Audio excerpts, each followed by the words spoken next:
na natin yung dispensa sa Igay dahil sa hindi ko pagkakasadya ng live sa iyong 31st birthday presentation ng Superstar.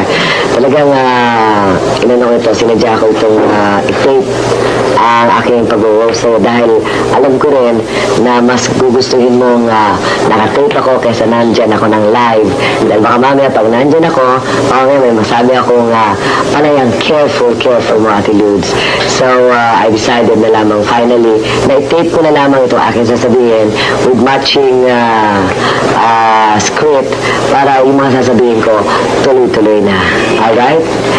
And alam ko na mas gusto mo ito dahil at least mas gusto ko rin dahil hindi ba ako makakantsawan. Usually, ang nire-roast ay isang taong galit o enemy mo. Madaling gawin yun sa kaaway.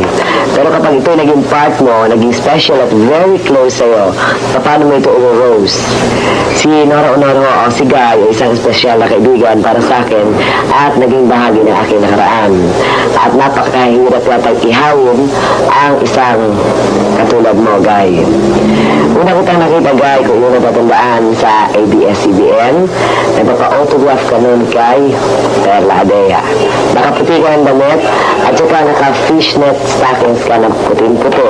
Kapag panalo mo pa lamang nun sa tawag ng tanghalan.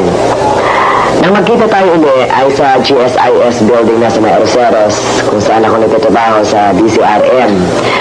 At katanghalian tapat nun, alas 12 ng tanghali, pero pulang-pula ang kasuotan mo kung yung natatandaan. At napakakintab ng iyong damit. Sabi mo ay opening ng isang pelikulang extra ka at kagagaling mo sa labi ng sine, pero na hindi ka man lamang napansin despite na itsura sa'yo ng Pasko sa iyong kasuotan.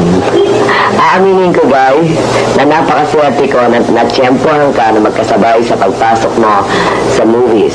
Kapapasok mo pa lang sa showbiz, kapapasok ko rin sa radio station bilang announcer. Kumbaga sa concert, Guy, nag-back-to-back tayo. Magmula sa Nichols Air Base, napakalayo na iyong narating. Ikaw ay nasa San Juan na after your 13 transfers. Nakalabing-tatlong bahay na si Guy.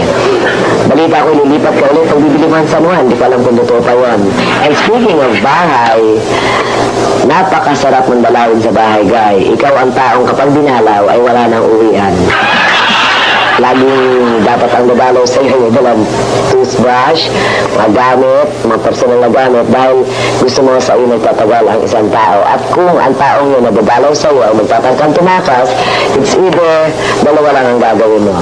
Itatago mo yung susi ng kotse niya o isasara mo ang gate ng bahay ninyo. At ikaw, Guy, ay isang taong hindi lamang siloso sa kaibigan, kundi pati na rin sa lahat ng bagay, lalong-lalo na ng iyong mga mahal sa buhay.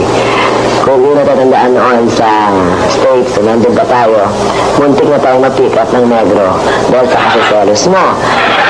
Ang insidente, nice kong ipaalala sa iyo, ay nangyari nung tayo makumbida ni Doc Perez, nung lumaong si Doc Perez, isang bahay na kaibigan niya sa LA.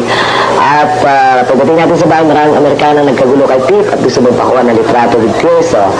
Medyo matalim na ang mata mo noon at tinitigan mo ako at sabi mo, alis na tayo. Palihim tayong umalis na hindi alam nila Doc at saka nila Pip. Nag-taxi tayo na hindi ko pa alam ang pasikot-sikot ng States noon. Nanood tayo ng sine, doon ka nagpalipas ng oras, 2 oras sa loob ng sinehan na wala kang ginawa kundi ang umiyak. After that, pag-uwi natin, hindi tayo makakuha ng sasakyan dahil gabing-gabi na. Pinarahan tayo ng isang taxi, non-driver, isang negro, at ang kanyang tinuturo natin yung direksyon pa uwi, hindi tayo doon dinadala sa bahay natin o sa hotel natin tinutuluan, kundi sa iba tayo dadalhin sa kabutihang palad, meron lamang isang Amerikano na sumakay at tinulungan tayo na makarating dun sa hotel. At yan ay dahilan lamang sa iyong kasiselos. And remember nung nasa States pa rin tayo, 2 araw pa lamang tayo naroon sa States, gusto mo nang bumalik ng Pilipinas. Hindi pa tayo nakaka-impake noon dahil ang dahilan, nag-away na naman kayo ni Pip. And ang nasa isipan mo noon, ang Pilipinas ay parang Quiapo lamang ang layo. Kaya pilit mo hinihingi ang passport mo at sumahaguluhol ka, nag-tantrums ka dahil gusto mong umuwi na sa Pilipinas dahil nag-away nga kay ni Tirso. And sa anumang lakad namin ni Guy nung araw, hindi ba Guy? Kung yun natatandaan, sa anumang lakad, pag hinahatid na tayo ni Pip sa bahay ninyo, ang laging nagiging ending natin, pag alis ni Pip, aalis din tayong dalawa ng palihim. At sinusundan natin ang kotse ni Pip na hindi niya nalalaman para makasiguro lang ikaw na si Pip ay uuwi ng bahay. Tapos hindi pa tayo alis dun sa bahay ni Pip, nakaparada pa yung kotse natin sa labas ng bahay ni Pip para makasiguro lang na si Pip ay hindi lalabas ng bahay at walang babaeng pupunta sa bahay ni Pip. Naalala mo yun? Sa 9th Street, kung mag-ronda tayo hanggang alas 3 ng madaling araw. Ang ending ko palagi, umuwi ng 4 o'clock in the morning, kaya ang pasok ko lagi sa opisina the next day ay lagi akong late. And naalala mo bagay nung ginood tayo mo ang Lucky 12, nung sabi mo nag-iiyak ka, nag-shooting ka nun tapos nagkaroon ng dinner break yata, at sabi mo nun sa Lucky 12, nawawala yung sing-sing na ibinigay ni Pete. So ang kawawang Lucky 12, dahil worried sila, baka mag-away kayo ni Pete, so pag nawala mo yung sing-sing na binigay ni Pete, sabi mo sa sapa na hulog. So, nagtalunan yung Lucky 12 sa sapa, hinanap nila yung sing-sing, putikan, kasi nag-uulan nun Naalala mo ba nag-uulan nun? Naghalukay sa putik yung mga Lucky 12, samantalang ikaw, umakit sa taas, mahagikik ka ng tawa, yun pala all the while, ang sing-sing ay nilagay mo lamang sa iyong tenga.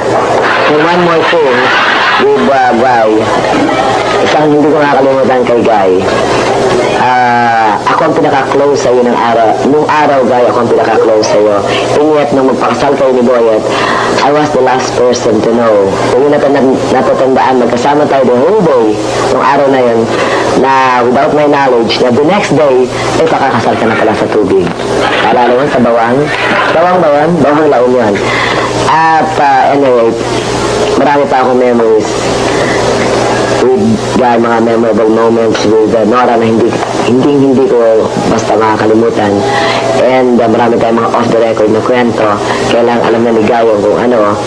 At kahit na sabihin marami na akong artistang tinutulungan sa ngayon, still kung lilingin ko ang nakaraan, lagi kang magiging bahagi, Guy, ng aking buhay. At hanggang nariyan pa rin, natatandaan mo si Madelia Nora Teresa, ang sensational bowling niya ni Pete. At kahit na may iba pang nakapaligid na sa'yo, at iba na rin ang daigdig na aking ginagalawan, ako pa rin ang original. At gaya ng lagi kong sinasabi sa See True, the original is first. At meron pa nga tayong kasabihan, Guy, nais kong iparating sa'yo. In a world full of copies, here's to the originals. Happy birthday, Guy.